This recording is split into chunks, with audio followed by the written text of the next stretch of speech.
Сәлеметсіздер ме балалар? Сәлеметсіздер, мұғалім. Қалдарыңыз қалай? Жақсы. Отырыңыздар, рахмет. Олай болса, бүгінгі сабағымызды бастаймыз балалар сіздермен. Бүгінгі сабақ не туралы болмақ? Сол үшін әуелі видео роликті тамашалап алсақ сіздермен. Назарларыңыз экранда болсын.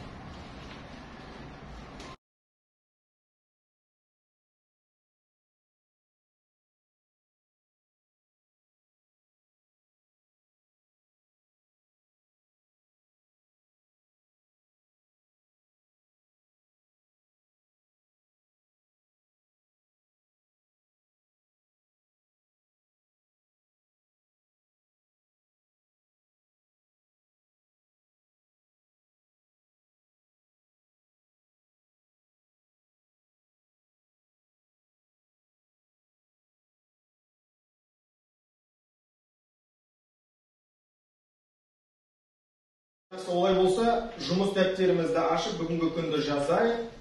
Мамырдың 19-ы сынып жұмысы бүгінгі сабағымыздың тақырыбы дене шынықтырудың пайдасы екен балалар. Оқулықтағы 76-шы бетті ашайық. Дене шынықтырудың пайдасы. Жарайсыздар. Сабағымыздың негізгі мақсаттарына тоқталып өтсек, балалар, бірінші мәтінді тыңдап классер толтырамыз. Екінші, дене шынықтырудың бірнеше пайдасы туралы ақпарат алады екенбіз.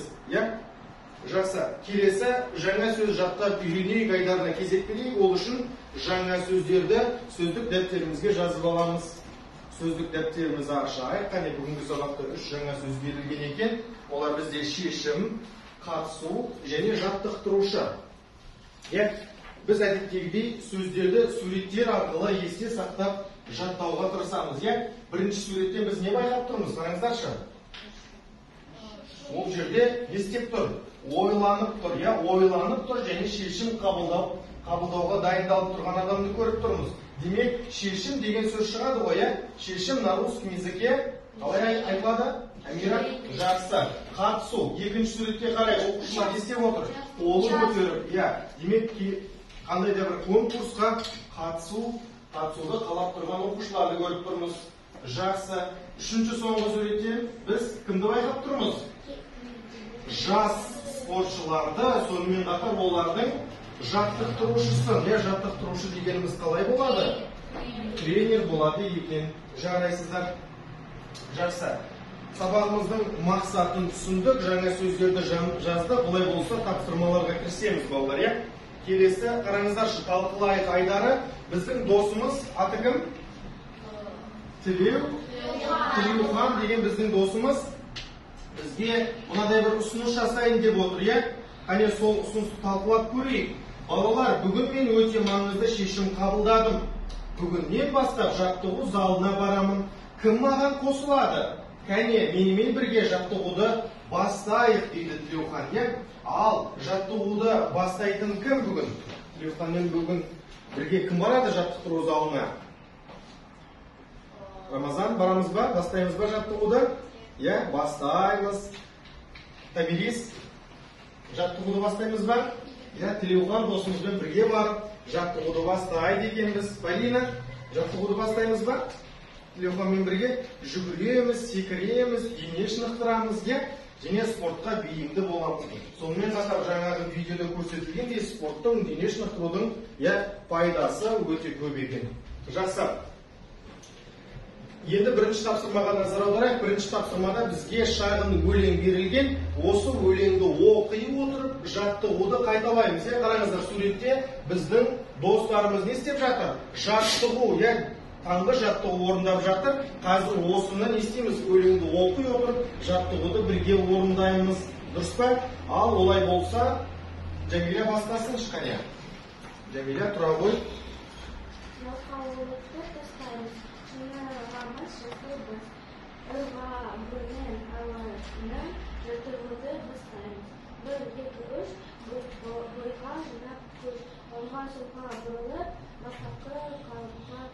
Дейді, жақсы. Жәмиляның оқыған өлеңіндегі жаттығуды кім көрсетеді маған? Кім көрсетеді? Тамерлар, тұра ғой шыққане. Ал мына жаттығуларды Қайталаймыз. 1, 2, 3. Birге қоямыз. Оңға, солға бұрылып, бастапқы қалыпқа түспеге қарапайым таңғы жаттығу жарайсың Тамерлан. Жақсы. Ал Амирді тыңдайықшы. Амир, қане?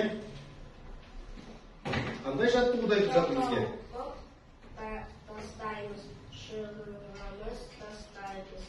Арқамен, алтынмен жаттыға бастаймыз. 1, 2, 3, бойға жинап 3, ойға собырып, бастапқа қалыпқа түс. Жақсы, жаттығуды көрсетесің ба маған? Жаттығуды, кәне тұра қой. Қалай бастайды екенбіз? 1, қолды жанға созамыз. 2, шалқаямыз. Белге қойып, несеміз? Оңға, солға бұрылып, бастапқа қалыпқа түсеміз. Жарайсыздар оқушылар, Бұл өлеңде біз қарапайым таңғы жаттығуларды қайталадық, сол туралы тақпағы оқыдық. Жақсы. Жалғастырамыз. Екінші тапсырмаға назар аударайық. Бұл жазбаша тапсырма. Бұл жерде балалар көршімізбен диалог құрамыз. Яғни барлығымыз бір партада 2 оқушы отырмыз ғой. Осы екеуміз бір-бірімізбен диалог құрамыз. Демек сұрақтар жазылған, осы сұрақтарға жауап дайындаймыз. Жазбаша, сәттілік. Жақсы, олай болса екінші тапсырманы орындап болдық. Қане енді кімді тыңдаймыз? Қане кім қол көтереді екен? Полина мен Еваны тыңдайық, тұра қойыңыздар. Бұл жерде бізде 2 көршінің сұхбаты. Полина бізде сұрақтарды оқиды, ал Ева жауап береді, дұрыс па? Ал кеттік. Сен спортпен шұғыладырдан жұмсақ бар. Мен спортпен шұғыладамын. Шұғылданамын дейді. Жақсы. Қандай спорт түрін ұнатасың? Мен Волейболды ұнатамын дейді. Тамаша, тағы.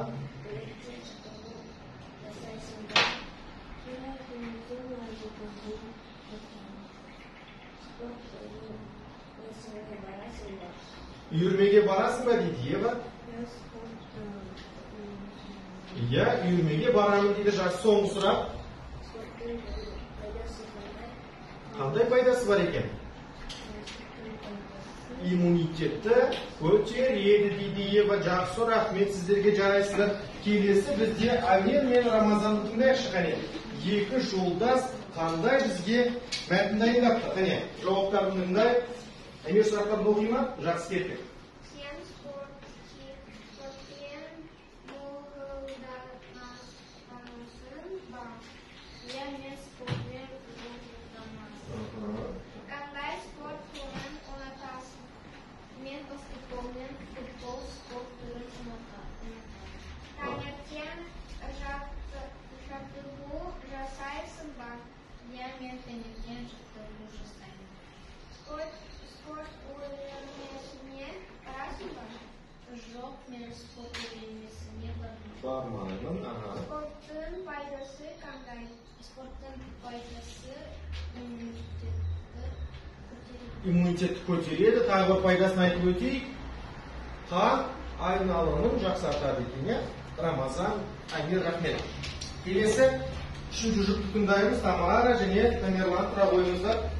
Бізде сұрақтарды кім оқиды? Тамара оқиды ма? Жақсы, бастаймыз. Сен спортпен шұғылданасың ба? Мен спортпен шұғылданамын. Қандай спорт түрін ұнатасың? Мен шахмат спорт ұнатамын. Таңертең жаттығу жасайсың ба? Мен таңертең жаттығу жасаймын. Спорт үйірмесіне барасың ба? Мен спорт үйірмесіне барамын. Спорттың пайдасы қандай? Спорттың пайдасы иммунитетті көтереді. Иммунитетті барлығымыз ең бірінші білетініміз отыра ғой, рахмет. Иммунитетті көтереді, қан айналымын жақсартады және бас ауруын жояды, көптеген ауруларға шипа ем болады екен. Жарайсыздар балалар, жақсы. Жазбаша жұмыс ойдағыдай орындалды. Енді келесі тапсырмаға назар аударайық. 5-ші тапсырмада бізге берілген сурет бойынша ауызша шағын мәтін құрастырыңыз дейді. Ал кеттік. Жақсы, олай болса 5-ші тапсырма сурет бойынша шағын мәтін құрастыр. Қане кім дайын болды? Қолымызды көтерейікші. Кім шағын мәтін құрастырды? Жақсы.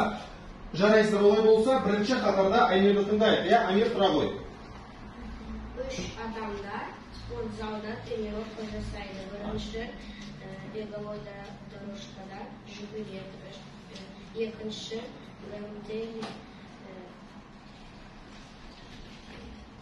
көтереді. Үшінші қолынды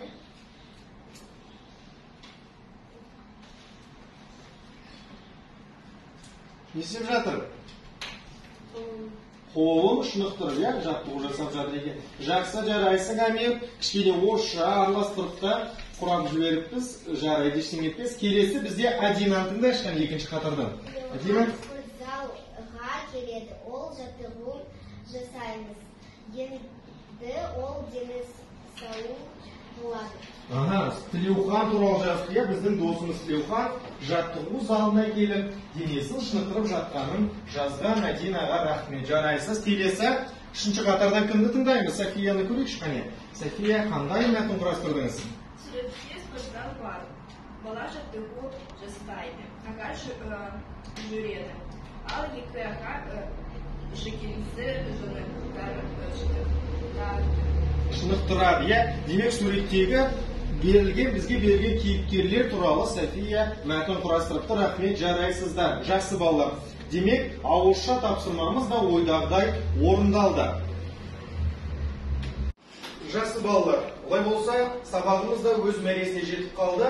Енді бүгінгі сабақта қандай үй тапсырмасы болады, соны қане жазып алайық. Күнделігімізді ашып, 7-8 тапсырмалар, 78 бетте.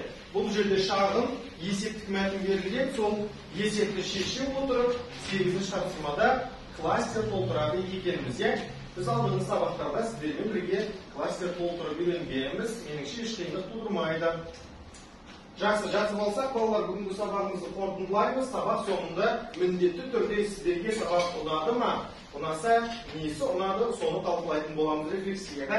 Ал олай болса, қане, бастайық. Үшінші қатарда бүгін ең белсенді болған оқушылардың бірі Жәмилия. Жәмилия, тұра қойшы, қане. Қара, бізде бағдаршам әдісі бойынша сабақты қорытындылаймыз. Саған сабақ ұнады ма? Маған сабақ ұнады дейміз. Қызыл түске назар аударайық. Қызыл түс тоқта деген мағынаны білдіреді. Демек, бұл сабақта қандай маңызды ақпарат болды сен үшін, айтшы? Важный информация.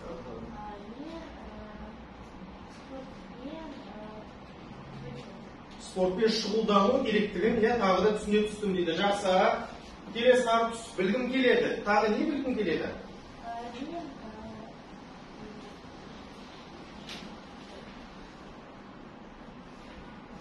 Тағы да қандай спорт түрлері бар екендігіне білгім келеді.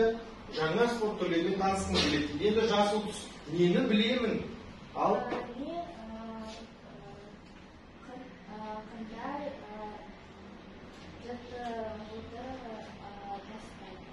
Қандай жаттығу жасап бастау керектігін білемін дейді. Жәмилия, рахмет сізге, отыра қойыңыз. Ал енді екінші қатардан Тамерлан тыңдайықшы. Тамерлан, тұра қой. Бүгінгі сабақ ұнады ма саған? Маған сабақ ұнады. Несімен ұнады? Қызықты болды ма сабақ? Енді бағдаршам әдісімен қорытындылайық. Қызыл түс. Не білдің? Не білдің бүгінгі сабақта?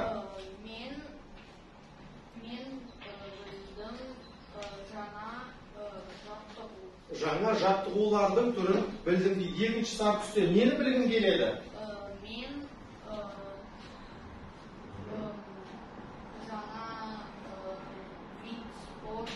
жаңа спорт түрлерін білгім келеді дейді. Жақсы, соңғы жасыл түсте не білемін?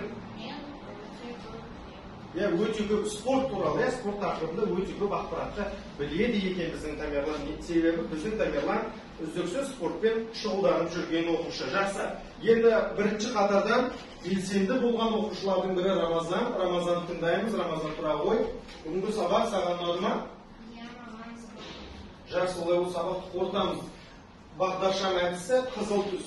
Бүгінгі сабақта не білдің, Рамазан?